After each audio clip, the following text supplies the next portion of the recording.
성경이 제 영혼에 공명해 주시는 진리의 감동에 따라 한 300년쯤 설교할 수 있었으면 좋겠습니다.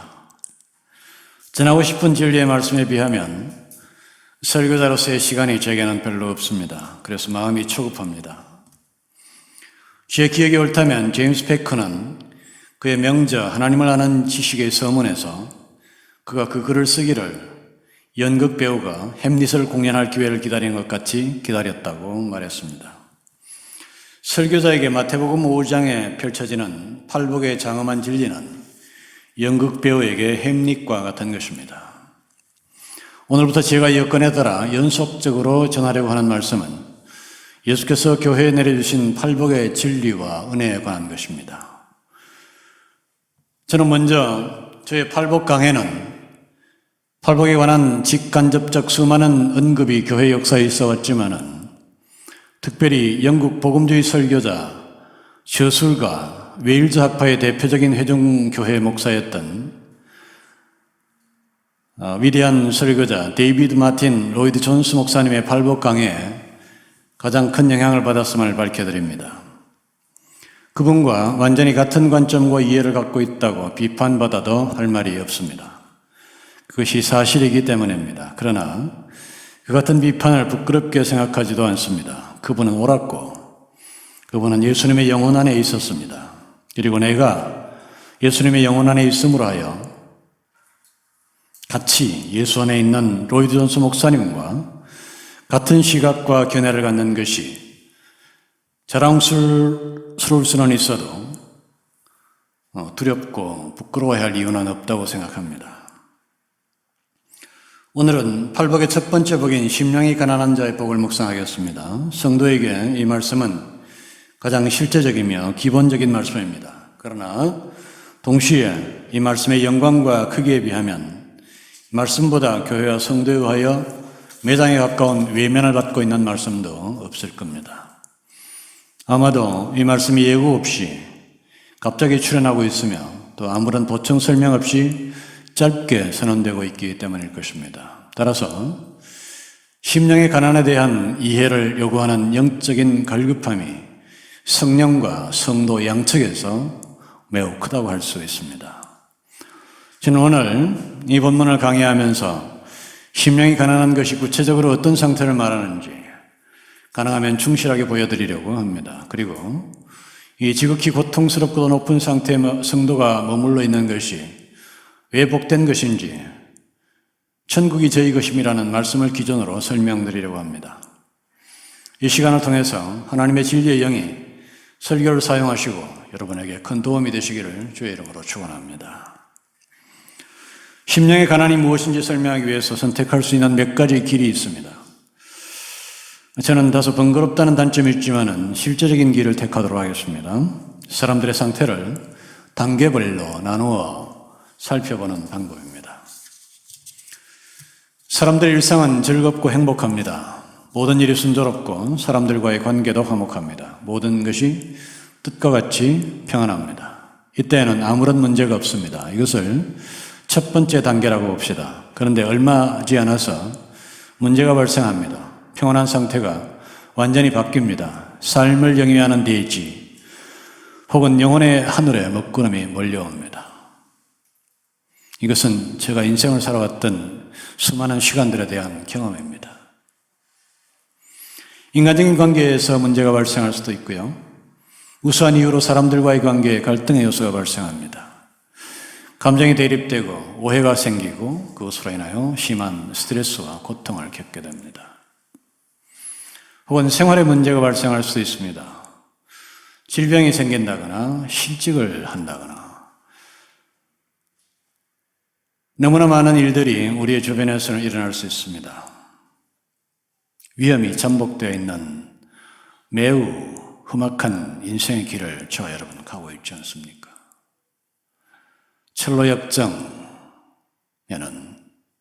수많은 보이지 않는 위협들이 순식간에 나타나는 것들이 수없이 반복되는 것을 우리는 보게 됩니다.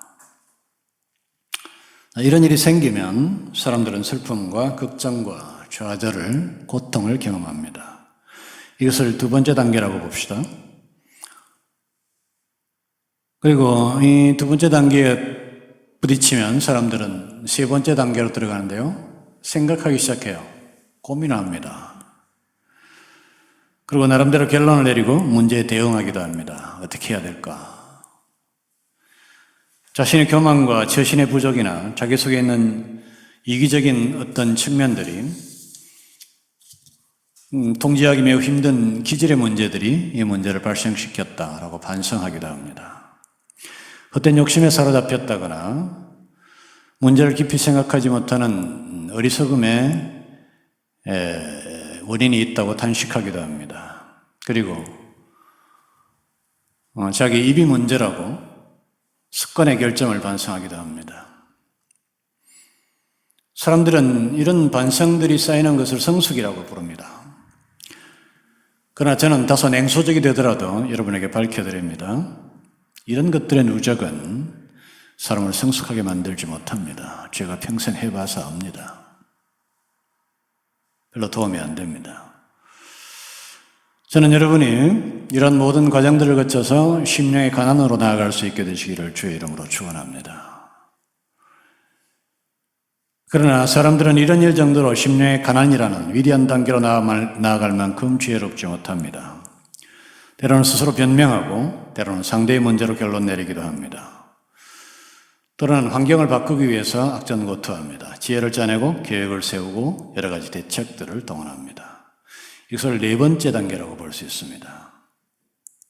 문제는 그런 것들을 통하여 또 시간이 흐름을 통해서 상황이 호전되면 다시 첫 번째 행복한 단계로 돌아가 버린다고 하는 겁니다. 때로는 의식적으로 잊어버리기도 하고 아까 말씀드린 것처럼 시간이 지나면서 문제가 저절로 해결되기도 합니다.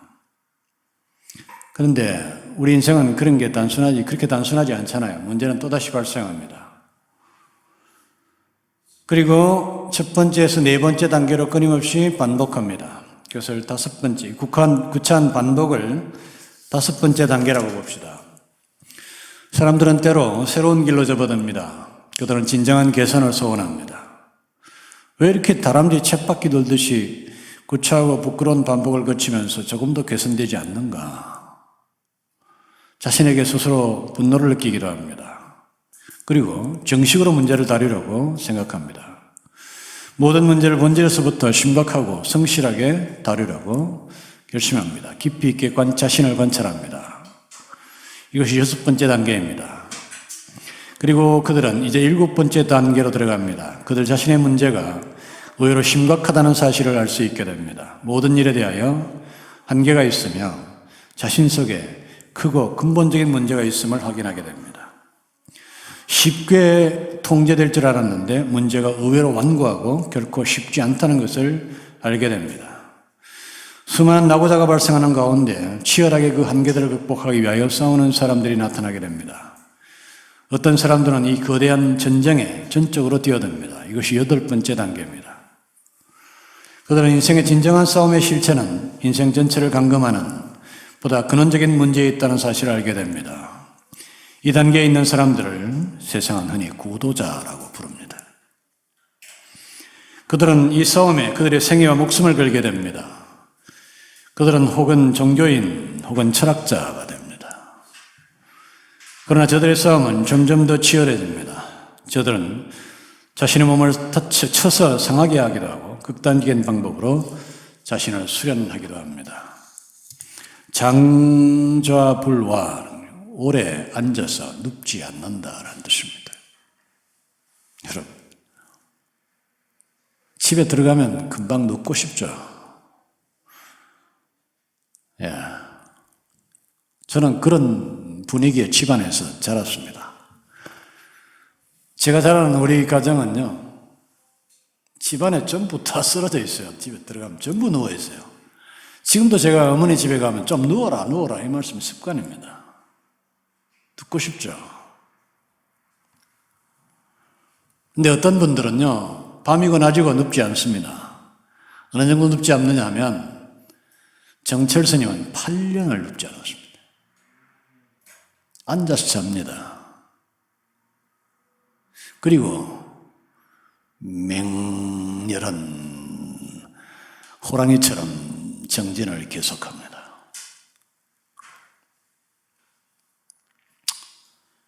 여러분, 등신불이라고 하는 우리 한국의 유명한 소설이 있다는 거 알고 계세요?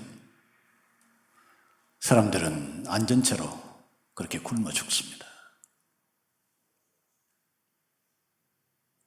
그리고 그 시신에 금박을 입히고 그것을 우상으로 섬기기도 합니다.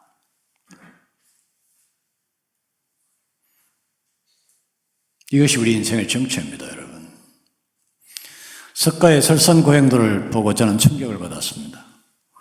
해골 그 자체가 가부좌를 하고 앉아있는 그림이었습니다. 이 단계에서 그들은 거대한 절벽을 만납니다. 그들의 노력이 커지면 커질수록 점점 더 높아지는 절벽 앞에 서게 되는 겁니다. 그럴수록 인간의 무능은 점점 더 뚜렷하고 확고하고 분명해집니다. 철저히 비참해지는 것입니다. 바로 이 지점에서 어떤 사람은 심령이 가난한 사람이 됩니다. 여기서 마지막 9번째 단계가 완성되는 겁니다. 심령이 가난한 사람은 사람이 이 모든 것을 감당할 수 없다는 처절한 시인에 이르게 되는 겁니다. 중간에서 낙오한 사람이나 아직도 싸우고 있는 사람들과 심령이 가난한 사람의 차이점은 무엇일까요? 전자는 아직도 사람에 대하여 희망을 갖고 있습니다. 그들은 아직 못하고 있거나 안 해서 그렇지 하면 할 수 있다고 여전히 여기고 있습니다. 아직 아무것도 모른 채 희망만 간직하고 있는 겁니다. 그러나 심령이 가난한 사람들은 그들 속에 의로운 것이 전혀 없으며 궁극적으로는 절대적으로 무지하고 무능하다는 사실을 확실히 알고 있는 사람들입니다. 이것은 인간의 진실에 대한 위대한 발견이자 시인입니다. 결국 그들은 절대적으로 무능하고 뿌리부터 완전히 타락한 인간의 본성에서 아무런 소망을 찾을 수 없다는 사실을 확인합니다. 그들이 심령이 가난한 사람들이고 그들이 느끼는 것이 심령의 가난입니다. 이 지점에서 확인해둬야 할 점이 있습니다. 앞에서 보여드린 도식은 설명을 위한 모형이라고 생각하는 것이 좋습니다.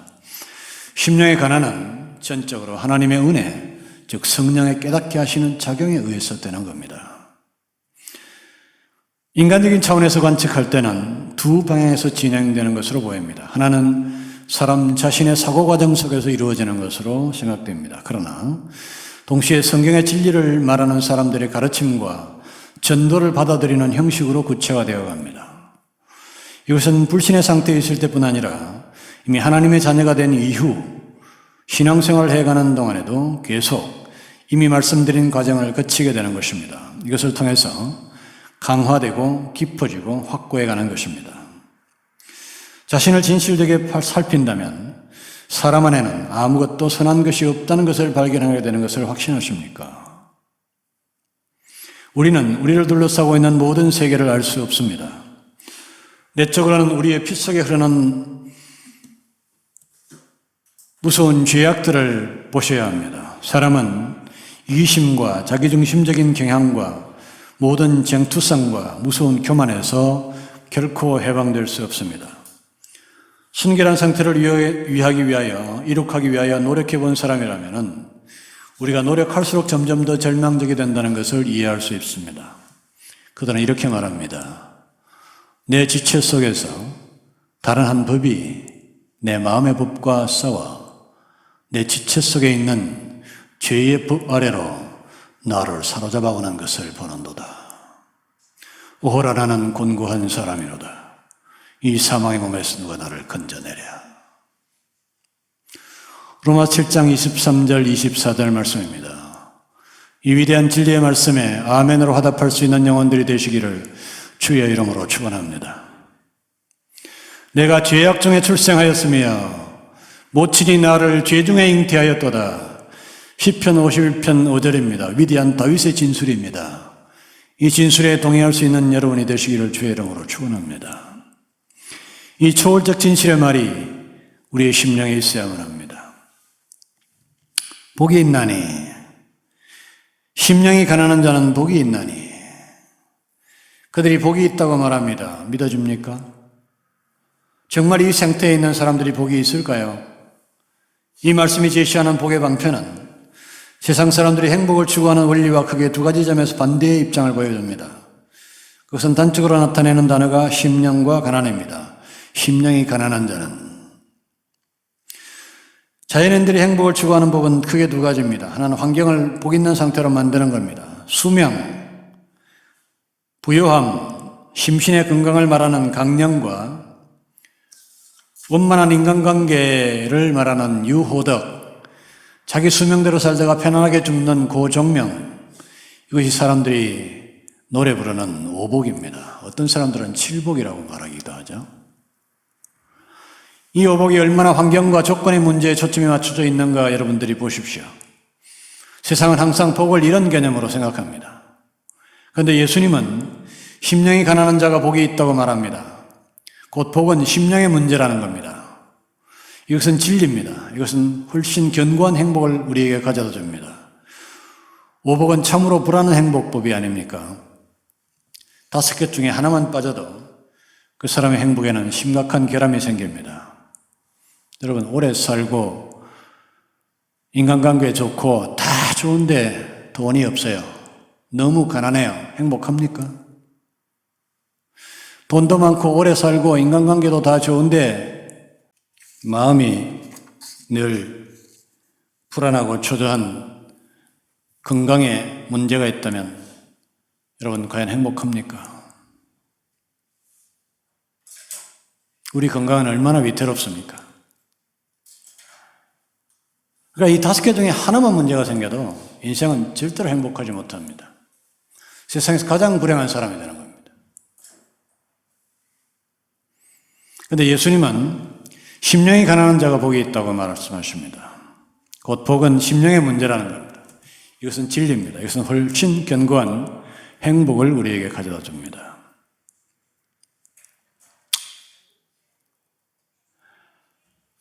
그런데 저에게는 그보다 더 큰 의문이 있습니다. 이 불안한 오복이라도 이 세상에 과연 존재하는지 의심스럽다는 겁니다. 이 건물주를 제가 가끔 만나는데요. 그 사람은 거의 5개 복을 다 가진 사람처럼 보입니다. 이런 건물도 갖고 있고, 학교도 좋은 데 나왔더라고요. 근데 그분은요, 아주 심한 당뇨병을 앓고 있습니다. 전혀 행복해 보이지 않아요.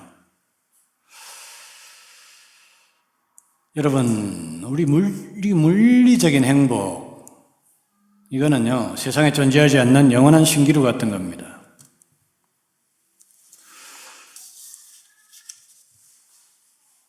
자, 내가 궁핍함으로 말하는 것이 아니라, 바울은 궁핍했어요. 평생 궁핍했습니다. 그래서 내가 지금 궁핍하기 때문에 얘기하는 게 아니라 이렇게 말하고 있는 거예요. 내가 어떠한 형편에서든지 자족하기를 배웠노니 내가 궁핍에 처할 줄도 알고 풍부에 처할 줄도 알아. 모든 일에 배부르며 배고픔과 풍부와 궁핍에도 일체의 비결을 배웠노라. 내게 능력 주시는 자 안에서 내가 모든 것을 할 수 있느니라. 바울의 이 선언은 바로 심령의 행복에서 나오는 것이 아닙니까? 어떤 상황 가운데서도 행복할 준비가 되어져 있는 삶입니다. 이 심령의 행복을 이루는 은혜가 있기를 주의 이름으로 축원합니다. 그러나 더욱 중요한 것은 복이 심령의 문제이되 그 심령이 가난해야 된다는 겁니다. 세상 사람들이 행복을 추구하는 두 번째 방식은 그들의 심령을 부유하게 하는 방법입니다. 그들도 사람이 진정한 행복이 마음에 달렸다는 것을 알고 있습니다. 모든 것이 안의 문제로다. 여러분, 제가 이거 평생 기억하는 어느 TV 광고의 멘트입니다. 너무 멋있잖아요? 모든 게 안의 문제래요. 그 멘트가 흐르는 동안에 영상은 스님들이 지나갔습니다.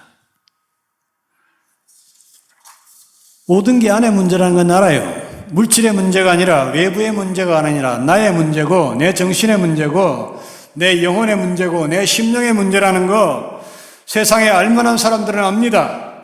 그런데 그들 모두의 문제는 뭐냐면 그들의 심령을 부유하게 함으로써 행복해지려고 한다는 거예요. 그들의 심령을 부유하게 함으로써 복이 있는 사람이 되려고 한다는 겁니다.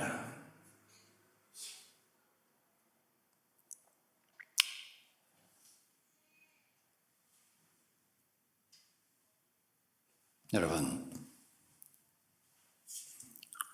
심령의 부여가 뭘 얘기하죠?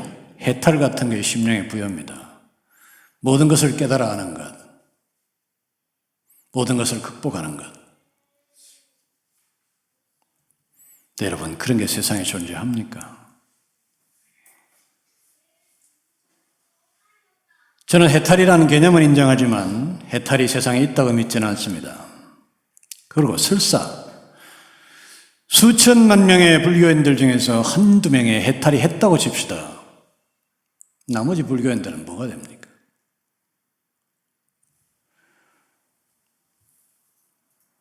더욱 불행한 것은 불행하게도 고도의 수련과 정진을 이루었던 사람들에게서 우리가 보는 것은 겸손과 정화가 아니라 오히려 교만이라고 하는 사실입니다. 차라리 그 수련의 크기로 인하여 그들의 마음에 발생된 무서운 교만이 있었습니다. 기독교와 다른 모든 종교가 다 같이 마음 공부하는 것이라고 마음을 공부하는 것이라고 한 점에서는 동일하다고 생각하는 사람들이 있습니다. 아닙니다, 여러분. 다른 세상의 모든 철학과 종교들은 마음을 수련하고 마음 공부를 해서 심령이 부유해지려고 하는 사람들이지만 기독교는 우리의 마음속에 있는 심령의 가난을 인식하려고 노력하는 사람들입니다. 우리 속에 있는 진실을 인정하려고 노력하는 사람들입니다. 자신에 대해서 정직해지려고 노력하는 사람들이 기독교인들입니다. 그들은 심령이 가난해짐으로써 우리는 결단코 훌륭한 인격과 훌륭한 향기로운 무엇인가가 내 속에 없다고 하는 사실을 인식하고 인정하려고 노력하는 사람들입니다. 만물보다 거짓되고 심히 부패한 것은 사람의 마음이라. 예레미야서 17장 9절의 말씀을 인정하려고 노력하는 사람들입니다. 네, 여러분, 이게 쉽지 않아요. 우리 인간들은 끊임없이 무조건 교만합니다. 내 안에 뭔가 좋은 게 있다고 믿어요. 이 어마어마한 교만과 착각에서 벗어나는 것이 심령의 가난입니다. 천국이 저희 것이므로 성도는 심령이 가난한 사람이 되어야 합니다. 그렇지 않으면 예수를 모릅니다. 여러분, 왜 심령이 가난한 것이 천국을 소유하게 되는 이유가 될까요? 그들은 비로소 예수님을 이해할 수 있게 되고 예수의 사역을 소용할 수 있게 되기 때문입니다. 그들은 예수가 왜 십자가를 질 수밖에 없었는지 알게 됩니다. 주님의 십자가는 여러 가지 가능성이 있는 길들 중에서 하나가 아닙니다. 또 다른 길들보다 좀 더 나은 길도 아닙니다. 그 길은 오직 유일한 길이었습니다. 그 길밖에는 없었습니다. 왜냐하면 사람을 교육하거나 수련하여 천국으로 갈 수 있는 사람들이 없었기 때문입니다. 만일 그것이 가능했다면 우리 예수님도 석가처럼 예수 자신 안에 있는 진리를 사람들에게 가르치는 일에 주력했을 겁니다. 그런데 우리 예수님은 그것을 하는 대신에 십자가에 올라가는 길을 택하였습니다. 저들을 대신하여 죽는 길밖에 없다는 사실을 인식한 겁니다. 이것이 기독교가 갖고 있는 세상의 모든 철학과 종교와 근본적으로 그리고 확연하게 다른 차이점이라는 사실입니다. 여러분, 그 점을 이해할 수 있는 성도들이 되어야 합니다. 그리고 그 이해는 우리의 가난한 심령으로부터 나오는 것입니다. 심령이 가난한 자는 복이 있나니 천국이 저희 것이며.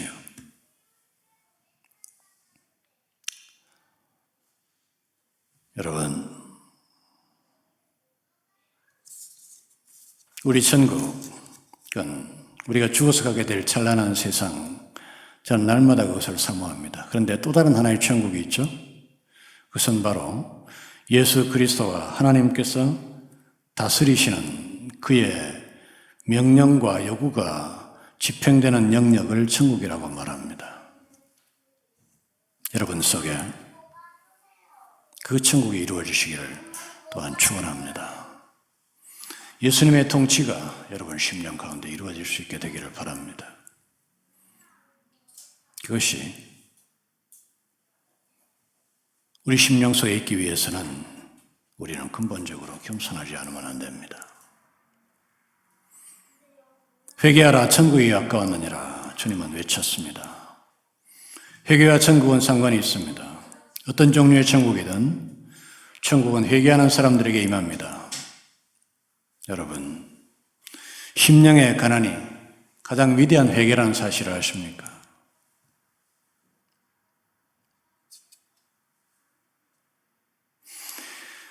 회개는 우리의 삶에서 짓게 되는 무수한 범죄들을 반성하고 돌이키는 것만 회개로 이해하는 측면이 강합니다. 여러분, 그 회개도 중요합니다.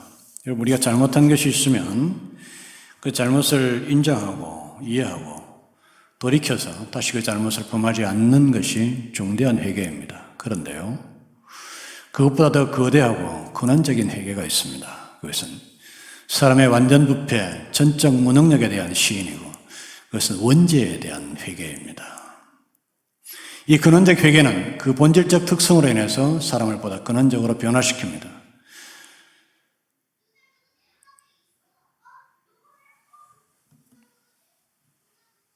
원죄의 본질이 자기중심과 교만이 있기 때문입니다.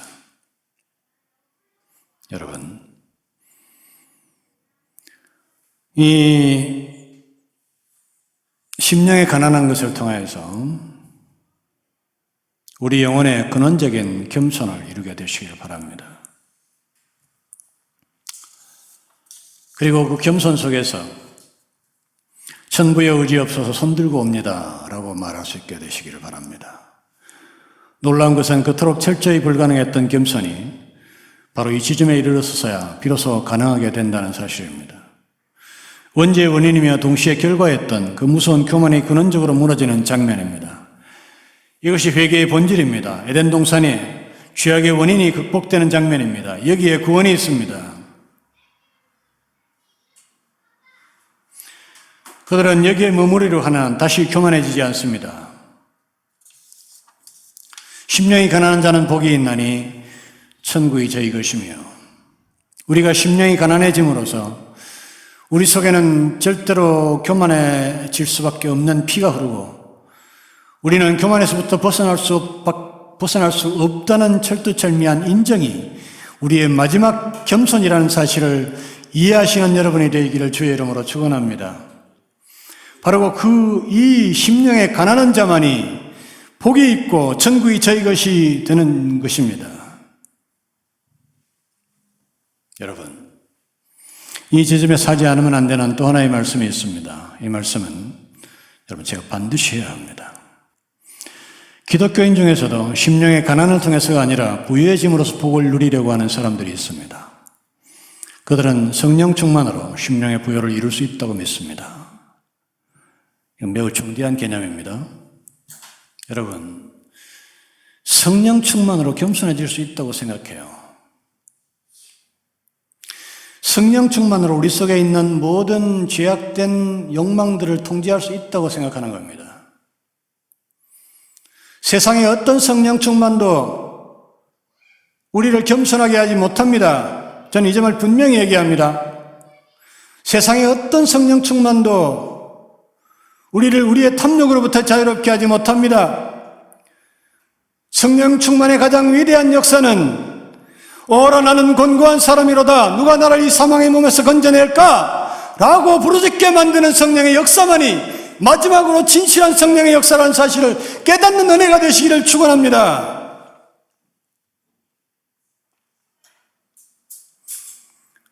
웨슬레의 완전교리나 캐직파의 주장이 이런 겁니다. 이런 사람들은 성령 충만으로 우리의 모든 탐욕에서부터 어리석음에서부터 우리의 모든 동요에서부터 자유로울 수 있다고 말합니다. 사도 바울이 성령 충만하지 않아서 오호라 난 곤고한 사람이로다라고 말한 줄 아십니까? 가장 위대한 성령 충만은 내가 죄인이라는 사실을 온전히 인식하고 예수 그리스도의 십자가의 사역 앞에 우리의 두 손을 들고 찬송할 수 있게 되는 영혼이 되는 겁니다.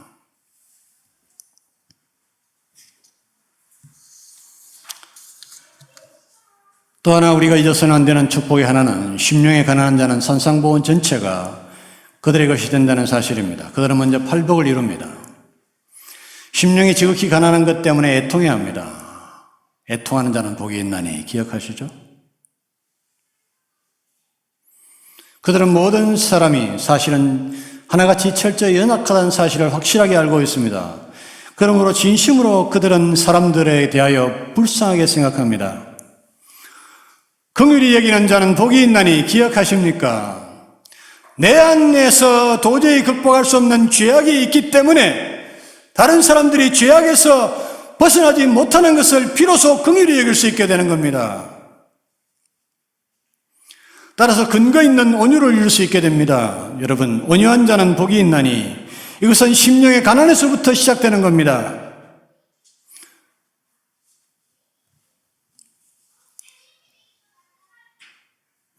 완성된 율법을 실행하려고 하되 심령이 지극히 가난한 사람으로서 시작합니다. 그들의 심령에는 이미 하나님이 계십니다. 그들은 이제 교만해질 수 없습니다. 왜냐하면 이미 자신의 가난함이 심령을 살피는 하나님 앞에 드러나고 있기 때문입니다. 그들은 하나님 앞에서 삽니다. 그리고 그들은 다른 사람을 용서할 수 있게 됩니다. 왜냐하면 그 자신이 언제나 현재적으로 용서받고 있기 때문입니다. 이 모든 것을 합하여 그리스도의 통치가 그들 심령 가운데 일어나는 것입니다. 이것이 그들 속에서 천국이 이루어지는 확실한 방법이 됩니다. 하나님과 화평하는 자, 마음의 평안과 안식을 비로소 누릴 수 있게 되는 것입니다. 여러분, 가난한 자가 복이 있다는 말씀을 유의해 보시기 바랍니다. 이것은 가난하던 중에 노력하여 부자가 된 사람이 복이 있다는 것이 아닙니다. 이 말씀은 성도는 결코 부자가 될 수 없다는 사실과 또 가난에 익숙해져서 빈곤함을 느끼는 것을 중단해서는 안 된다는 두 개의 사실을 강조하고 있습니다. 이 말씀은 위로와 권면을 우리에게 동시에 줍니다. 이 말씀은 우리를 지극히 위로합니다. 산상보훈 전체의 저 높은 요구를 보시기 바랍니다. 우리는 그 거대한 요구 앞에서 아연해야 합니다. 그러나 주님께서 말씀하십니다. 가난한 자는 복이 있나니, 우리가 가난한 채로 남아있을 수밖에 없는 것을 주님께서는 알고 계십니다. 주님께서 보훈 전체에 걸쳐서 우리에게 제시하시는 완전한 율법은 시행지침이 아니라 표준지침입니다. 이렇게 되라는 것이 아니라 이것이 너희의 목표고 이것에 도달하기 위하여 너희가 얼마나 부족한가를 늘 인식하고 가난한 심령을 가지라는 것이 우리 주님이 이 말씀을 하신 의도라는 사실을 깨달아야 합니다. 그러나 동시에 그것에 익숙해져서 만족해서는 안 됩니다. 우리는 계속해서 우리 스스로에 대하여 부족감을 느끼며 여기에 이르지 못하는 것에 대하여 애통해야 합니다. 의에 저리고 목말라야 합니다. 의에 저리고 목마른 자는 복이 있나니. 그리고 그런 의미에서 끊임없이 아직도 우리는 나아가고 있어야만 합니다. 이르기 위하여 행동하며 수고하기를 게을리해서는 안 됩니다. 자신의 진실에 대한 바른 인식, 그리고 주 안에서의 평강, 경건과 거룩외로의 전진, 죄인들에게 보장된 돌아갈 고향, 그 모든 것이 지극한 축복입니다. 심령이 가난한 자는 복이 있나니 천국이 저희 것임이라. 이 위대한 말씀이 이 아침에 깨달아지는 은혜가 있기를 주의 이름으로 축원합니다.